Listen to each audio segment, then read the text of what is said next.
Warahmatullahi wabarakatuh. Ketemu lagi dengan saya di mata perkuliahan Falsafah dan Paradigma Keperawatan. Pada pertemuan kali ini kita akan membahas mengenai topik yaitu teori keperawatan ya. Sebelum masuk ke slide, sedikit mau saya jelaskan mengenai teori ya. Apa itu teori? Nah, teori di sini adalah sesuatu yang cukup mendasar ya, yang harus dimiliki oleh seorang keperawatan dalam keperawatan ya. Apalagi kalau bukan teori keperawatan ya.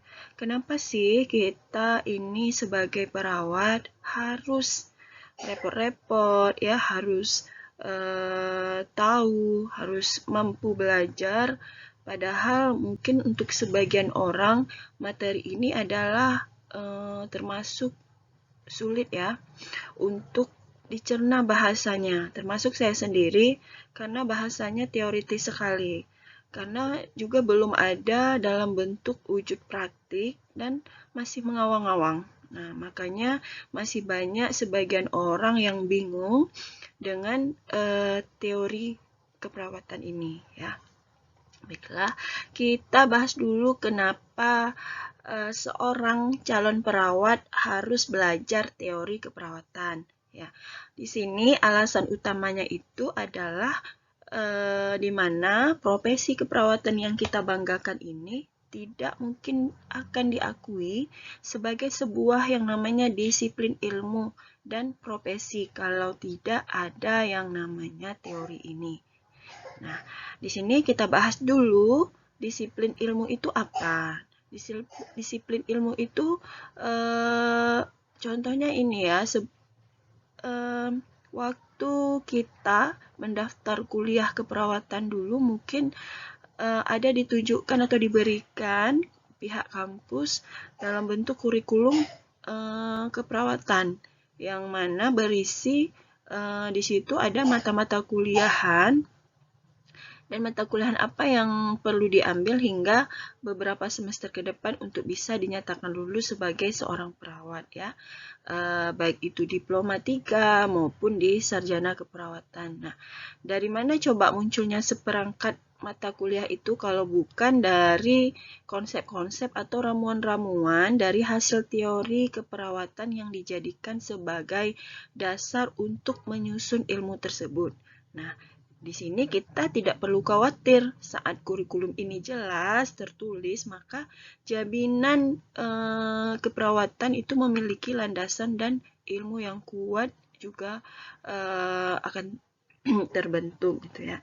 Oleh karena itu di sini kita perlu berterima kasih kepada pakar-pakar keperawatan ya, para teoris keperawatan yang telah berjuang menyumbangkan sebuah ide pikirannya untuk keberlangsungan keperawatan sebagai ilmu khusus seperti Ibu Florence Nightingale ya, Virginia Henderson, Orlando dan lain-lainnya yang mana mereka itu telah memperjuangkan keperawatan itu sebagai menjadi sebuah profesi melalui teori mereka ya. Begitu juga dengan para teori keperawatan yang lainnya. Nah, teori itu muncul dari hasil sebuah penelitian. Nah, di sini menegaskan bahwa perawat di masa sekarang memang harus dituntut untuk dapat meneliti. Makanya pendidikan keperawatan itu berkembang sampai S3 keperawatan ya supaya bisa menghasilkan kembali teori-teori keperawatan yang baru. Semakin berkembang ilmu keperawatan, perawat bukan hanya memiliki fokus pada pekerjaan fungsional ya, fungsional saja atau tinggal tunggu apa yang harus mereka lakukan. Tapi karena perawat sudah memiliki ilmu pengetahuan yang berbasis penelitian yang harus terus berkembang, jadi oleh karena itu kita bisa menggunakan apa yang kita ketahui untuk memberikan perlakuan kepada klien pasien agar kualitas pelayanan keperawatan tersebut menjadi semakin baik ya. Terus di sini saya tambahkan lagi, apa kaitannya teori keperawatan dengan profesi ya. Ada beberapa perangkat yang menyusun suatu profesi keperawatan mencapai derajat tertinggi. Nah, bila hal ini sudah tercapai, salah satu persyaratan dari profesi itu adalah memiliki yang namanya body of knowledge atau batang ilmu pengetahuan. Nah, kembali lagi nih kita ke penjelasan sebelumnya. Karena keperawatan itu merupakan sebuah hasil disiplin keilmuan dan memang berdiri di atas yang namanya struktur teori, makanya tidak ada keraguan lagi bagi kita nih seorang perawat atau keperawatan untuk menjadi profesi. Nah, oleh karena itu kita di cekoki ya, nah istilahnya hal ini dari semester awal, telah diperkenalkan dari semester awal untuk belajar tentang teori keperawatan dan filosofinya, supaya dalam pikiran kita akan tertanam atau terpatri terus bahwa eksistensi keperawatan perlu diperjuangkan dengan pengakuannya yang terus-menerus sebagai sebuah disiplin ilmu, dan pastinya hal ini akan memberikan sebuah kontribusi bagi kebutuhan masyarakat ya. Banyak teori ini perlu ditelusuri, harus ditemukan kembali agar dapat dijadikan bahan penalaran pemikiran kritis serta sarana untuk membantu perawat mengambil sebuah keputusan agar bisa memberikan praktik keperawatan yang berkualitas ya. Nah, sekarang kita tahu apa alasannya kenapa kita harus belajar teori keperawatan ya. Baiklah, lanjut saja kita ke slide pertama, kita bahas mengenai teori keperawatan beserta. Nah, adapun ruang lingkup materi teori keperawatan ini adalah terdiri dari pengertian teori itu sendiri, pentingnya teori keperawatan, ya, komponen dasar teori keperawatan, lingkup teori, perkembangan teori keperawatan, perkembangan pengetahuan dalam keperawatan, dan pemilihan teori keperawatan. Apa sih teori? Ya, teori adalah seperangkap konsep, definisi, proposisi yang memproyeksikan pandangan sistematis sebuah fenomena dengan menunjuk hubungan timbal balik atau feedback tertentu antara konsep-konsep untuk tujuan menggambarkan, menjelaskan, memprediksi, dan atau mengendalikan fenomena. Ini menurut Jean dan Jacob 1987. Sedangkan menurut Duff dan Griffin mendefinisikan teori adalah sebuah sistem proposisi yang saling terkait yang memungkinkan fenomena untuk dijelaskan, diprediksi, dan dikendalikan. Ya, ini juga menurut H. M. Sekena 2006. Nah, sini juga kita lihat teori adalah penataan gagasan yang cermat, ketat, memproyeksikan pandangan terarah, terarah, sistematis tentang fenomena. Ya, teori adalah pernyataan yang dimaksud untuk menjelaskan atau mengkarakteristikkan beberapa fenomena. Nah, teori juga berupa unsur-unsur dasar yang menyusun teori keperawatan. Ya, adalah sebuah konsep dan proposisi. Nah, dalam sebuah teori, proposisi mewakili bagaimana konsep mempengaruhi satu sama lain. Teori keperawatan adalah usaha-usaha untuk menguraikan atau menjelaskan fenomena mengenai keperawatan tersebut. Ya. Adapun tujuan teori menjelaskan mengapa teori itu dirumuskan dan menentukan konteks dan situasi di mana teori itu harus diterapkan. Tujuannya mungkin juga memberikan informasi tentang konteks sosiopolitik di mana teori itu dikembangkan, ya, keadaan yang mempengaruhi penciptaannya, pengalaman masa lalu si teoretikus tersebut, ya, si pakar-pakarnya, ya, setting di mana teori itu dirumuskan dan tren yang terjadi di masyarakat, ya, berdasarkan pengalaman muncullah sebuah konsep dan proposisi sehingga menjadi sebuah teori. Nah, kita ketahui konsep itu apa. Konsep dan definisi konseptual adalah label bahasa yang diberikan kepada sebuah objek atau peristiwa dan dianggap sebagai landasan teori. Konsep yang didefinisikan secara operasional menghubungkan konsep dengan dunia nyata dan mengidentifikasi referensi empiris, indikator dari konsep yang akan memungkinkan pengamatan dan pengukuran. Ya. Pernyataan teoretis, proposisi adalah pernyataan tentang hubungan antara dua atau lebih konsep dan digunakan untuk menghubungkan konsep untuk menyusun sebuah teori.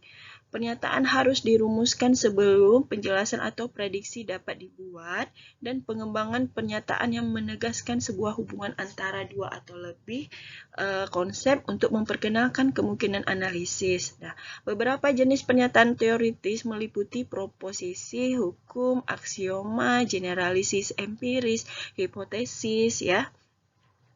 Pernyataan teoritis ada dua kelompok, yaitu pernyataan eksistensi, pernyataan-pernyataan yang menyatakan adanya fenomena yang dirujuk oleh sebuah konsep-konsep, dan pernyataan hubungan-hubungan antar konsep.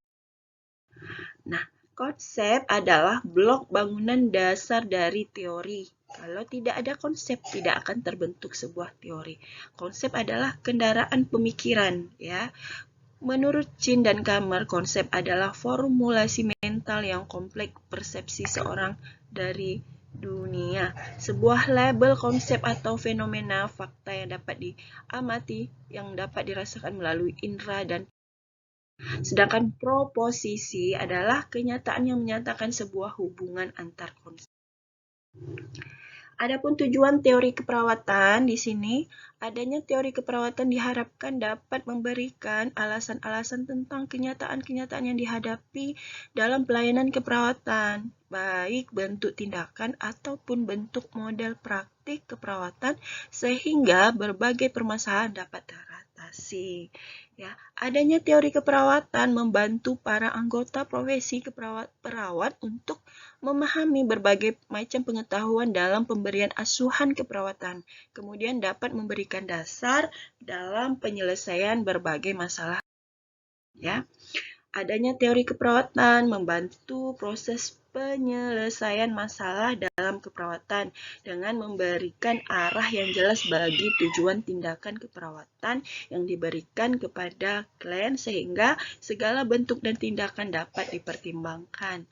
Nah, adanya teori keperawatan juga dapat memberikan dasar dari asumsi filosofi keperawatan sehingga pengetahuan dan pemahaman dalam tindakan keperawatan dapat terus bertambah dan Nah, pentingnya teori keperawatan untuk mengkategorikan pengetahuan, untuk menganalisis situasi perawatan klien, untuk berkomunikasi dengan cara yang koheren dan bermakna, ya.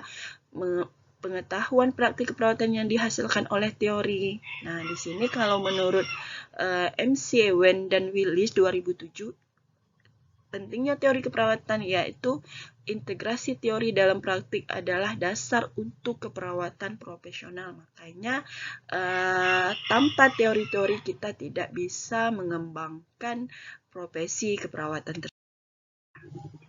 Adapun komponen dasar teori keperawatan, ini teori memiliki beberapa komponen, yaitu tujuan, konsep, ya, definisi, pernyataan, teoritis, struktur, keterkaitan dan urutan asumsi. Nah, ini kita perlu pahami di sini komponen-komponen dasar yang terbentuk di dalam sebuah teori keperawatan, di mana memiliki suatu tujuan yang tujuan tersebut terbentuk dari sebuah konsep, ya, yang memiliki sebuah definisi dan adanya sebuah pernyataan yang teoretis, ya, terstruktur, ya, beralur dan tertata sehingga memunculkan sebuah asumsi di sini. Nah, kita jelas komponen-komponen dasar dari yang tergolong di dalam ruang lingkup keperawatan. Nah, adapun tujuannya di sini di dalam komponen ini menjelaskan mengapa teori itu dirumuskan dan menentukan sebuah konteks dan situasi di mana teori itu harus diterapkan ya. Tujuannya mungkin juga memberikan informasi tentang konteks seperti sosiopolitik ya, di mana teori ini dikembangkan keadaan yang mempengaruhi penciptaannya, pengalaman masa lalu ya, pengalaman-pengalaman dari pakar-pakar yang terdahulu yang menciptakan sebuah teori tersebut ya. Terus adanya konsep, komponen konsep atau definisi konseptual tadi sudah kita jelaskan. Konsep adalah sebuah label bahasa yang diberikan pada objek atau peristiwa dan dianggap sebagai landasan teori. Ya, konsep yang didefinisikan secara operasional menghubungkan konsep dengan dunia nyata dan mengidentifikasi referensi. Ya.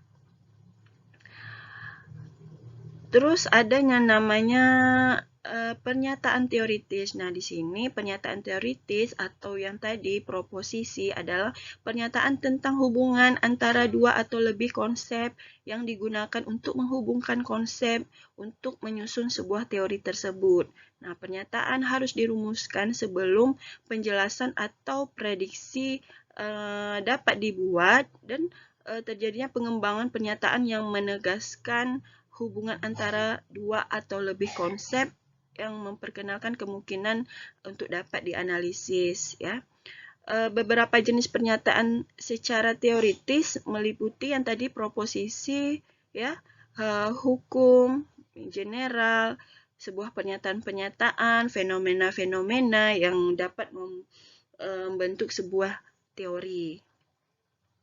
Struktur dan hubungan. Nah, komponen ini juga terstruktur hubungan berkaitan dan saling berurutan ya. Meliputi penentuan urutan penampilan hubungan, identifikasi hubungan. Di sini menawarkan penjelasan-penjelasan yang masuk akal tentang mengapa teori-teori tersebut saling berhubungan sehingga memunculkan sebuah teori yang dapat digunakan dan bermanfaat bagi profesi tersebut. Terus yang terakhir ada asumsi ya. Asumsi atau yang dianggap adalah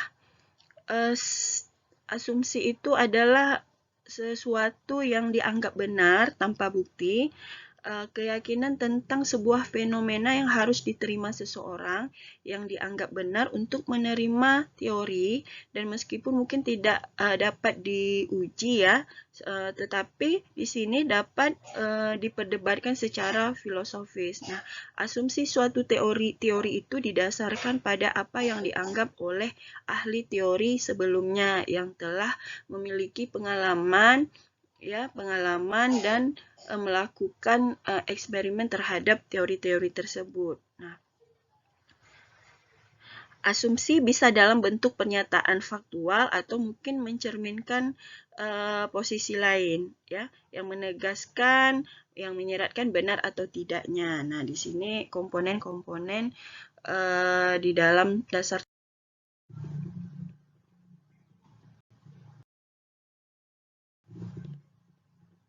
Adapun lingkup teori, ya, teori mengatasi fenomena yang relatif spesifik dan konkret, tetapi mereka berbeda dalam lingkup.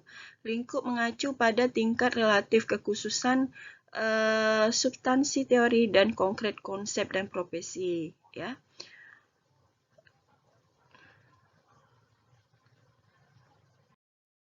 Nah, di sini ada beberapa teori, yaitu teori Grand, yaitu yang mana teori Grand ini sebuah teori besar terdiri dari konsep-konsep mewakili sebuah kejadian dan sangat komplit. Ini adalah luas dalam lingkup merupakan tingkat yang paling abstrak membahas fenomena dalam bentuk disiplin. Nah, di sini ada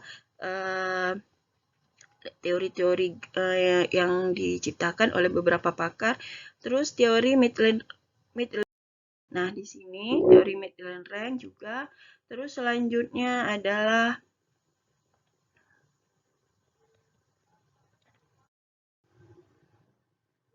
kita masuk ke karakteristik teori keperawatan. Nah, teori keperawatan mengidentifikasi dan mendefinisikan sebagai hubungan yang spesifik dari konsep-konsep keperawatan seperti hubungan antar konsep manusia, konsep sehat sakit, ya, konsep lingkungan dan keperawatan.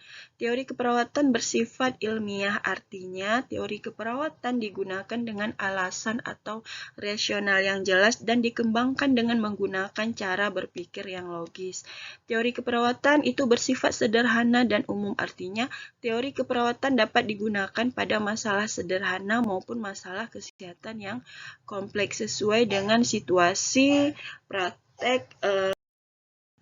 Teori keperawatan berperan dalam memperkaya yang namanya tadi body of knowledge keperawatan yang dilakukan melalui sebuah penelitian. Jadi di sini kita sebagai perawat, seperti yang sudah kita jelaskan di awal, bahwasannya semakin berkembangnya zaman, kita dituntut untuk melakukan pendidikan, ya, bukan hanya sebatas dasar, cuman kita dituntut untuk lebih mengembangkan ilmu pengetahuan menjadi sebuah inovasi untuk menciptakan sebuah ilmu yang dapat digunakan atau diaplikasikan di ruang lingkup tempat kita bekerja untuk memberikan pelayanan yang maksimal kepada klien atau pasien, ya. Teori keperawatan menjadi pedoman dan berperan dalam memperbaiki kualitas praktek keperawatan. Nah, itu.